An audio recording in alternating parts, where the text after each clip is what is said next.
everyone, and welcome. Today's video is sponsored by Skillshare. Skillshare is an online learning community with thousands of inspiring classes for creators.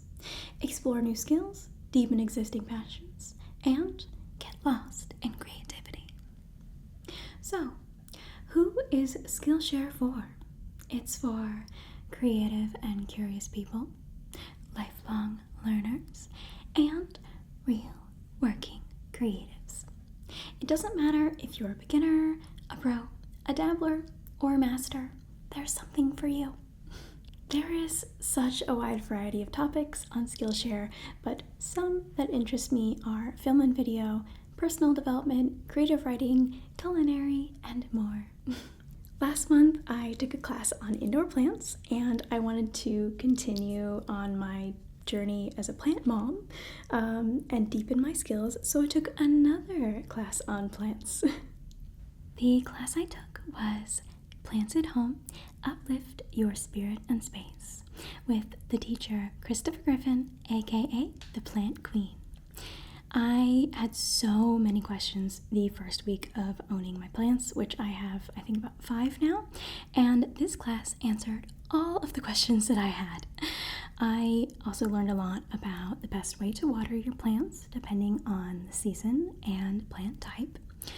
I learned a bit about repotting and different types of pots and how to potentially save your plant if you make a mistake, which will happen. You're gonna make mistakes, and that's okay.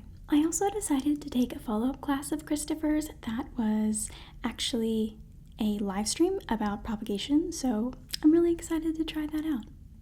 Most classes are under 60 minutes with short lessons to fit any schedule.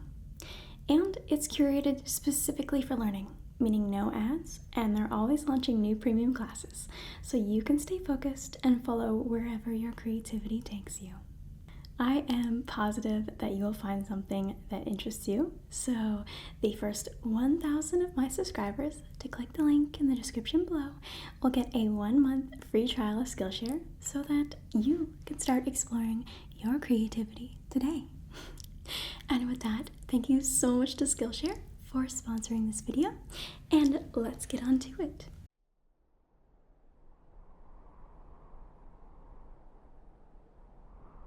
Oh, come on. This way. Over here. Yes. This is it. I'm sure of it. Well, several reasons. Talk softly. We don't want anyone to know where we are. We don't want to give away our location. Has anyone ever told you that you are terrible at taking instructions? Yes, they think that they beat us, but this is it, the spot that we should take. For the book, of course. How do I know? Well, because I am the leading Egyptologist, but also because we are here at the base of the statue of Anubis. Wasn't it gorgeous, by the way? Right. And also there seems to be a bit of writing here. Yes, it's seemed to have been rubbed off, perhaps by a person or by age, but I can't make out what it says. Either way, this is where we begin our dig. I just want to be very gentle with it at the beginning. Oh yes, the base of Anubis. Well, its legs go way underground. According to Cambridge scholars, this is where we will find the secret compartment containing the Book of Amun-Ra. Hamunaptra, the lost city of the dead, lost for centuries. Yes, this is where the earliest pharaohs were said to hide the wealth of Egypt, protected by the mummy's curse, of course. That last part is just fairy tales and hokum. I don't believe in those sorts of things. Though my brother, he thinks there's actually treasure here, beneath these sands. But I'm not looking for treasure. No.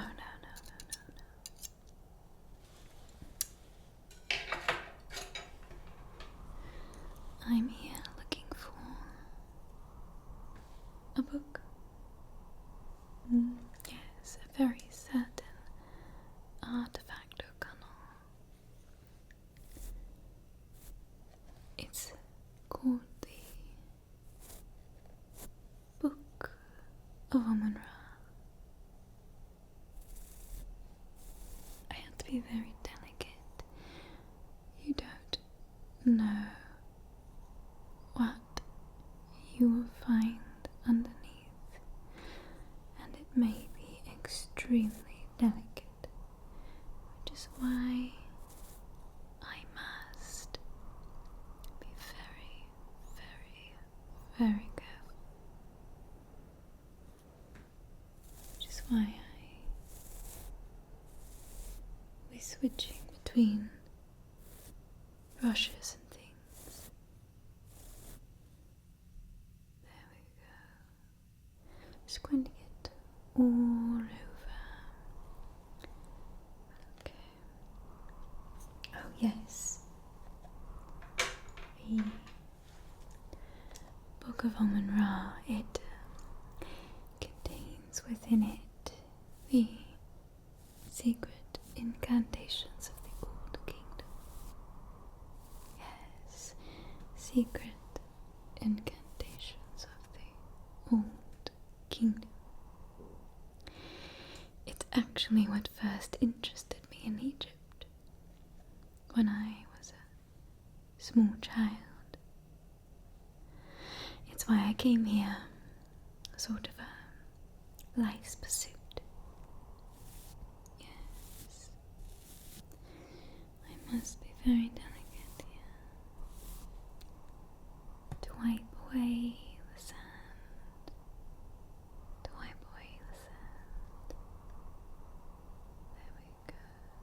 I must wipe it away. Wipe.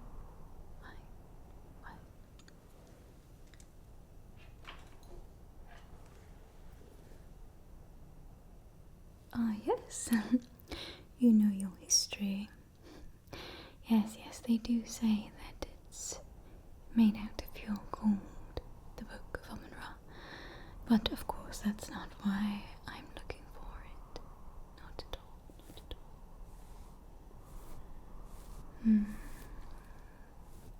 I do believe there's something here. Let's see.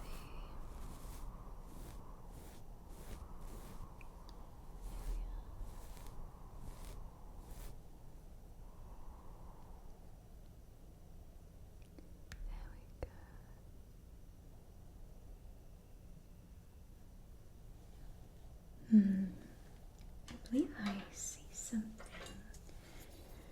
Just need to carve out this very, very specific spot right here.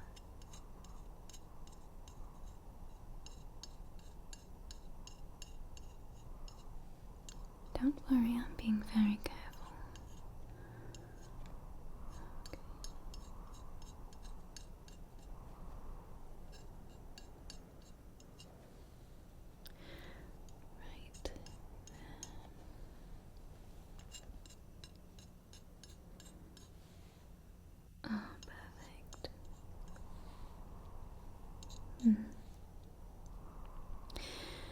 I wonder what those grave robbers are up to. Kicked us out of our previous spot, but I'm happy about it because I do believe that this one is much better.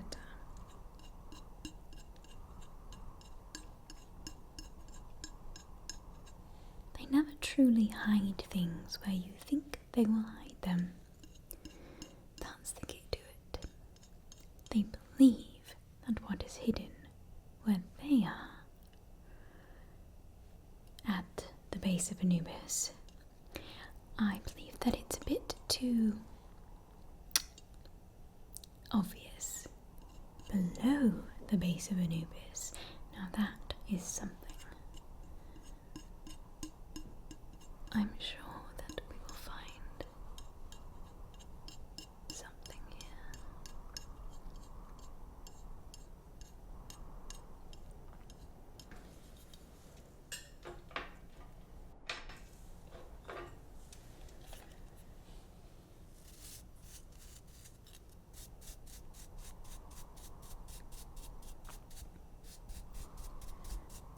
Almost there. I think I see something. Not sure though.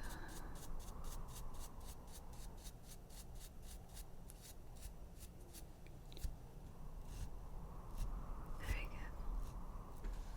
And very, very good. I must be very good.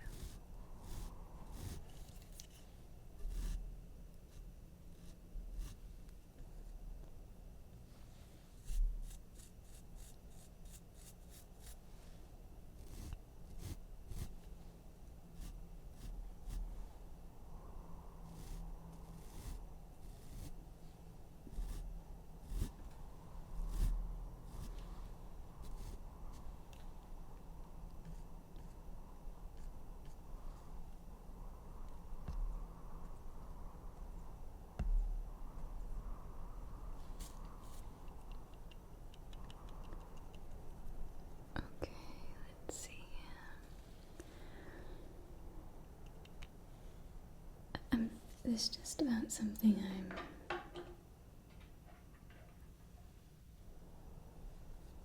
Do you see what I see? Wait a moment. One moment here.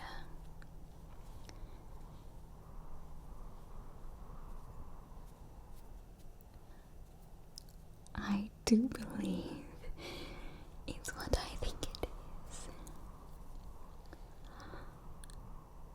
My goodness. Oh my god. It's a sarcophagus. Take that, Benbrook scholars. A sarcophagus. Buried at the base of Anubis.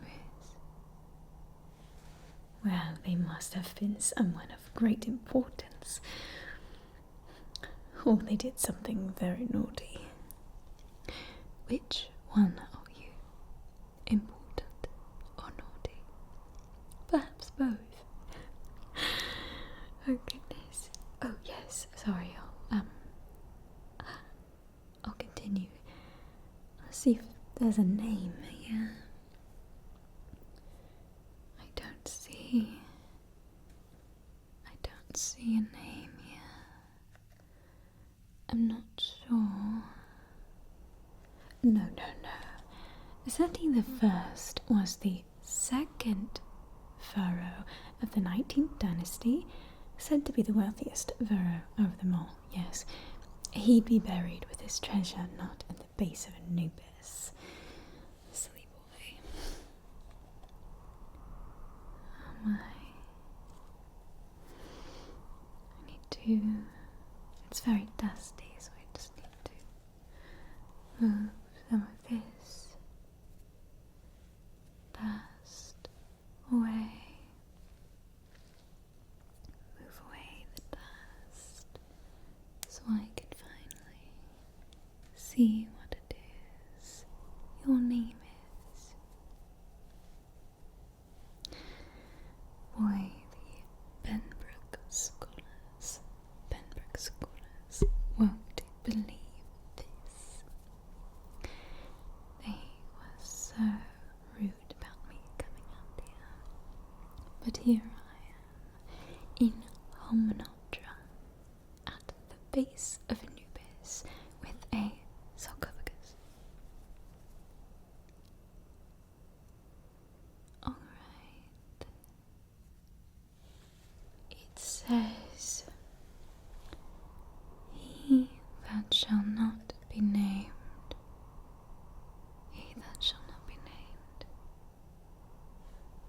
my, look, these sacred spells must have been chiseled off.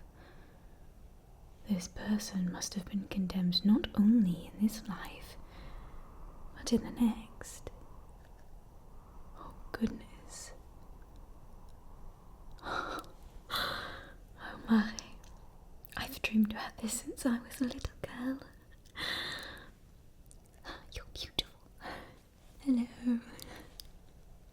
Open it. Yes, of course. We must open it. A key. A key. A key. A key. Yes, yes, yes, yes. That's right. We need a key to open it.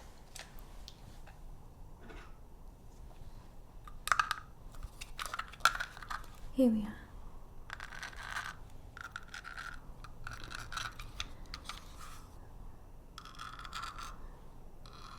I knew this must have been special for some reason.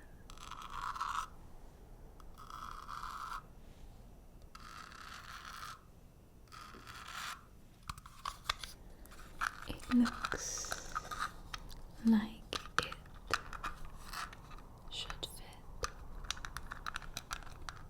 Perhaps it will open it up for us.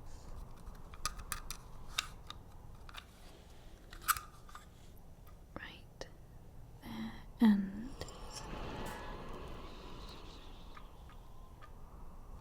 did you hear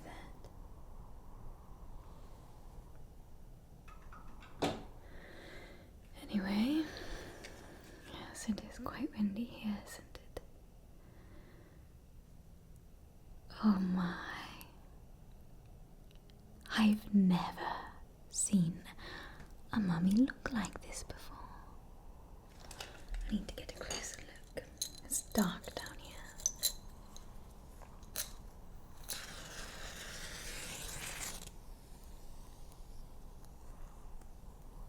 My goodness. He's so...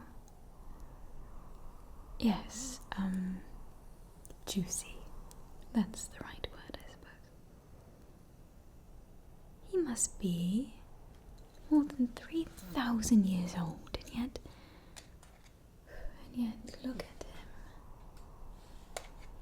It looks as if he's still decomposing. My goodness.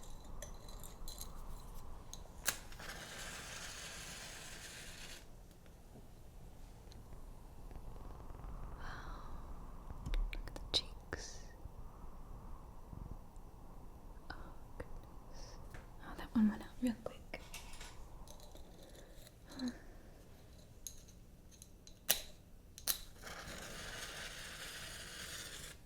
Must be the lack of oxygen down here. Wow. The eyes. Oh, eye sockets rather. Nose. Interesting.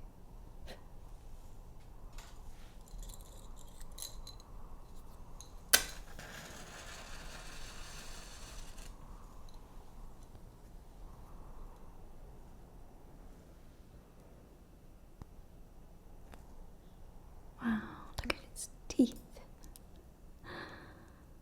Goodness gracious. Oh. I'm having no luck with these matches. I've never seen a mummy look like this before. It's so beautiful. But my God, these marks on the sarcophagus. This one must have been buried alive. And there looks to be a message. It says, death is only the beginning. Goodness.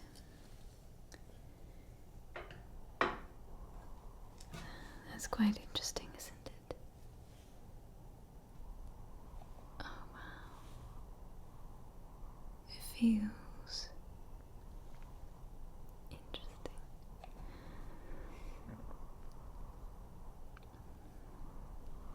Okay. fine. I just want to clean it up a bit. Get a closer look. What are you scared of? Have you never seen a mummy before? Do you know about mummification? It's quite an interesting process, actually. Mummification. Did you know that the chief embalmer was the priest wearing a mask of Anubis, and Anubis was the headed god of the dead? He was closely associated with mummification and embalming, hence why the priests wore the mask of Anubis during the process. Do you want to know how they started the process?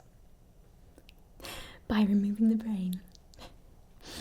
They take a sharp, red-hot poker, and they stick it up your nose, scramble things about a bit, and then rip it out rip it out all through your nostrils, yes.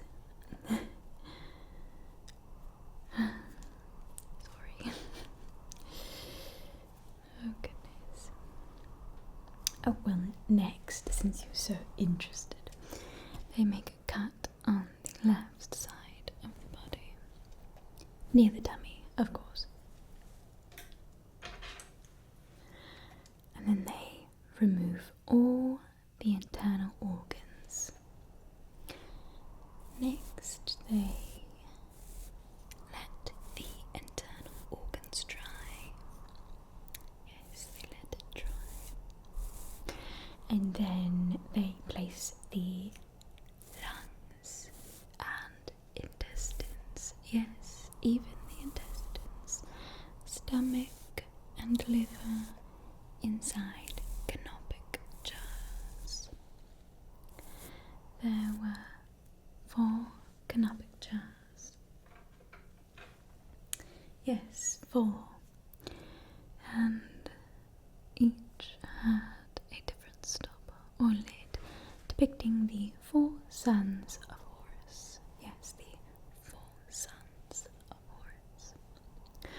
Horus was the ancient Egyptian god of the sky and, of course, the protector of the pharaoh. He was usually depicted as a falcon or a man with a falcon's head. Yes. With a jar,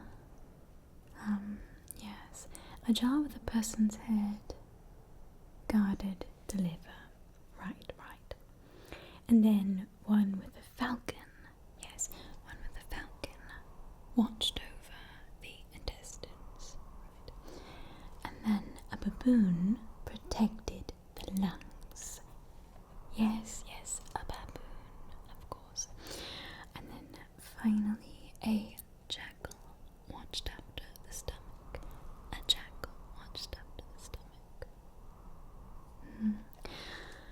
Although I don't actually see the canopic jars.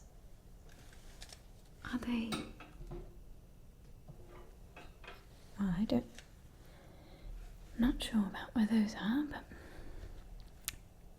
perhaps we'll find them nearby.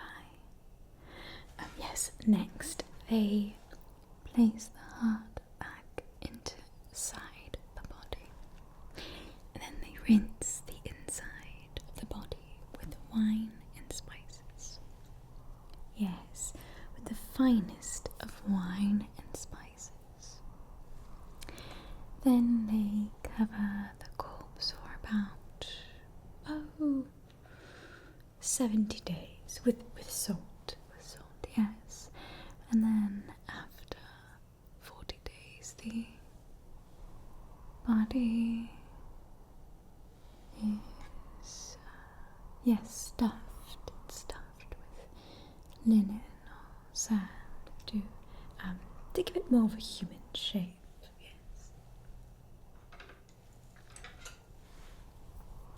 Very delicate. After about 70 days,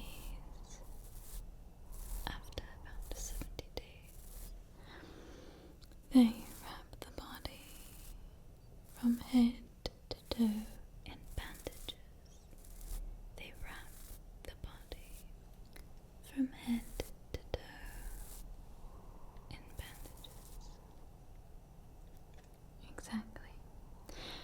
And then finally they place it in its sarcophagus.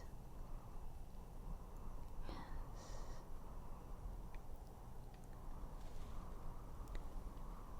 Cleaning you off a bit, just cleaning you off a bit. Cleaning you off,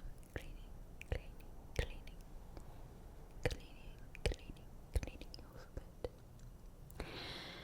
Unfortunately, I believe that our friend here suffered the Hyundai. Oh yes, it's the worst of all Egyptian curses. One reserved only for the most evil of blasphemers. Yeah. In all my research, I'd never heard of this curse being actually performed. Oh yes, well, they never used to do it because they feared it so.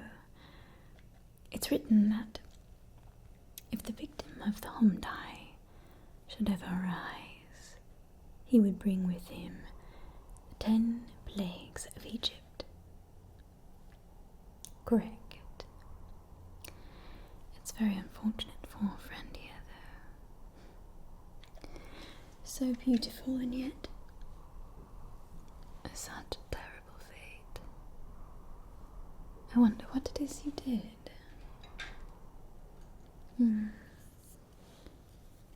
My guess is did something to the pharaoh, or messed with the pharaoh's daughter, or perhaps the pharaoh's wife. Pharaohs don't like those sorts of things, but it was probably much worse than that for a fate such as this. No.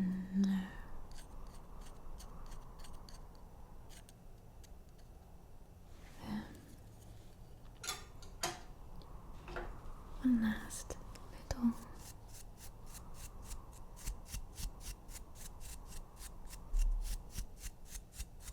just want to get all the little bits off of him. All the little bits. Very delicately get all the bits. There we go. Oh, well, that's a scarab. Yes. Well, they used to eat human flesh. That one's dead, though. Don't worry, that one's dead.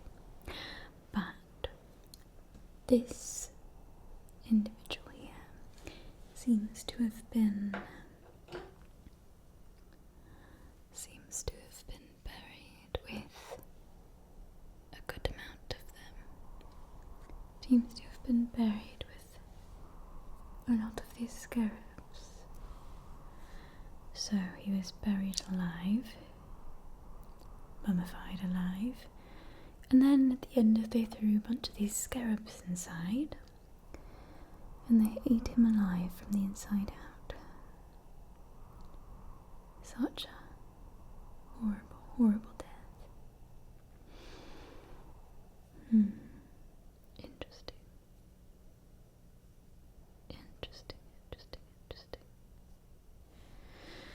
Death is only the beginning.